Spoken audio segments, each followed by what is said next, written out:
Bir dünya para verdin, yepyeni bir ürün aldın. Çok da heyecanlısın. Kutusunu da çok da heyecanlı bir şekilde açtın. Kapağı kaldırdın, kurdun, bağlandın. Ama bir hafta sonra bu da çok iyi değilmiş dedin, değil mi? Çünkü o cihaz aslında seni hiçbir zaman tatmin etmemek için üretildi. Seni sadece bir süreliğine oyalamak için piyasaya sürüldü. Ve farkına bile varmadan paranı çöpe attın. Neden mi bahsediyorum? Hazırsak başlayalım.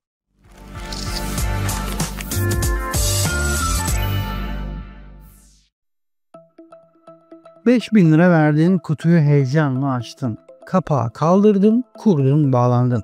Ama bir hafta sonra ya bu çok da iyi değilmiş ya dedin, değil mi? Çünkü o cihaz aslında hiçbir zaman seni tatmin etmek için üretilmedi.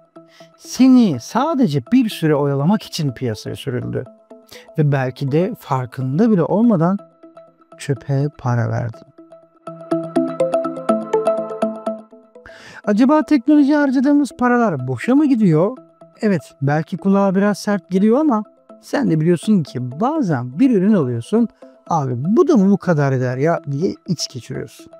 Peki ama neden? Neden? Çünkü her yeni cihaz seni ilk başta heyecanlandırıyor ama sonra hayal kırıklığı yaratıyor. İşte bu video o nedenlerin dibini kazacak.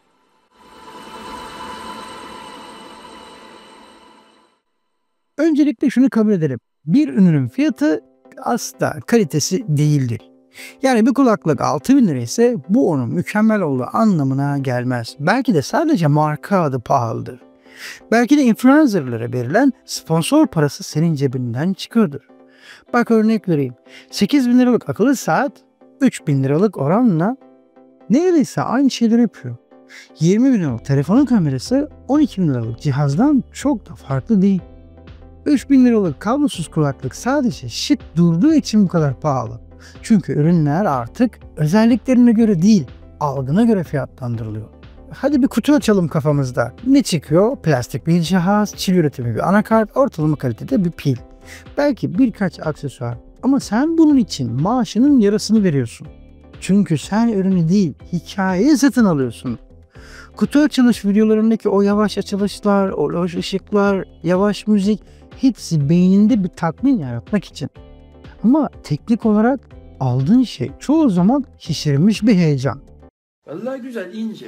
Özellikleri ne bunun peki? Tabii efendim, ben sizin için sıralayayım. Encore özelliğiyle birlikte ısınma problemi ortadan kalktı. Aynı zamanda 4 çekirdekli AMD işlemcisi var. 16 GB RAM DDR2 ve 4 GB 1333 MHz'e kadar da bir ekran kartı. Power supply 650 Watt'a kadar da bir dayanıklılık sergiliyor. Abi çok iyi ya baba, bak aynı zamanda bunun içinde 1 TB DD Black ve MI4488 MDI TD video var yani. Bunu kaçırmayalım. Süper değil mi sence de yani, değil mi? Tamam, alıyoruz babam, alalım. Şöyle düşün. Ultra HD ses kalitesi dediler, kulaklık orta seviye çıktı. 120 Hz ekran dediler ama arayüzde hala takılmalar var. Ya da panel farkı var. 3 gün pil ömrü dendi ama 2. gün şarj arıyorsun. Yapay zeka destekli kamera varmış ama gece çekimi hala tırt. Peki bu senin suçun mu? Hayır, tabii ki de. Bu bilinçli ve şişirme stratejisi. Markalar ürünlerini pazarlarken teknik verileri abartılı cümlelerle sunuyor. Mesela 48 saat pil ömrü ama ekran kapalıyken, Wi-Fi kapalıyken, parlaklık minimumdayken sen normal kullanımda 10 saat anca görüyorsun. İşte seni oyalayan döngü bu. Yeni ürün tanıtılır, heyecan başlar, satın alınır, birkaç hafta çok iyi ya moda olur, ardından bu ne lan dersin. Yani hayal kırıklığı.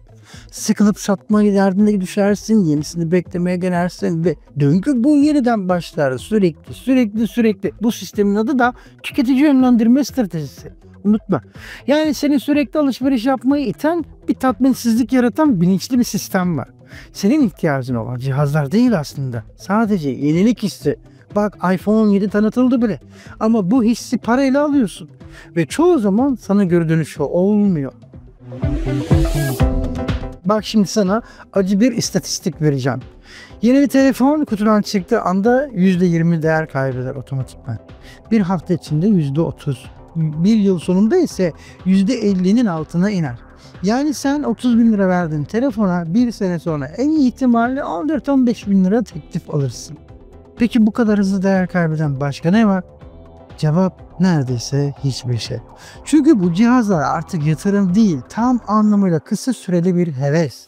Ama şirketler bu hevesi sürdürmek için her yıl seni kandıracak yeni pazarlama cümleleri buluyorlar. Pro Max Ultra, yapay zeka destekli çip, titanyum kaplamalı gövde, hepsi aynı şeyin cılalanmış versiyonu. Bu biraz çılgınca gelebilir ama teknoloji şirketleri artık tam memnuniyet istemiyor. Çünkü tam memnun olan müşteri yeni model almaz. O yüzden seni %85 memnun eder, %15 eksik bırakır. Bak, bu eksik hissettiğin %15'lik bölüm var ya, seni hep bir sonrakine hazırlar. Şirketin satış iş modeli bu şekilde, hayal kırıklığıyla beslenmek. Ve bu model yüzünden sen elindeki cihazı tam çözemeden yenisini araştırmaya başlıyorsun. Bu döngüden çıkmanın tek yolu var: bilinçli tüketici olmak. Gerçek ihtiyaç nedir? Onu belirleyeceksin en başta. Özellikleri değil de performansını kıyaslayacaksın. Yorumlara da elbette kulak vereceksin ama kullanıcı deneyimi olanlara bakmalısın. Yeni çıktı demek iyi demek değildir. Bir cihaz 2-3 yıl rahatlıkla iş görebiliyorken her sene cihaz değiştiren insanlar aslında teknolojiden değil, tatminsizlikten kaçıyor. Ve bu tatminsizliği markalar senin için de bilinçli bir şekilde büyütüyor. Sonuç olarak binlerce lira verdiğin teknolojiler çöp mü? Eğer beklentin gerçek ihtiyaç değilse evet. Ama ne aldığını biliyor, neden aldığını analiz ediyorsan hayır. Senin elindeki cihaz sadece işini görecek bir araç mı? Yoksa egonu parlatacak bir oyuncak mı? İşte bu sorunun cevabı verdiğin paranın çöp olup olmadığını belirler arkadaş.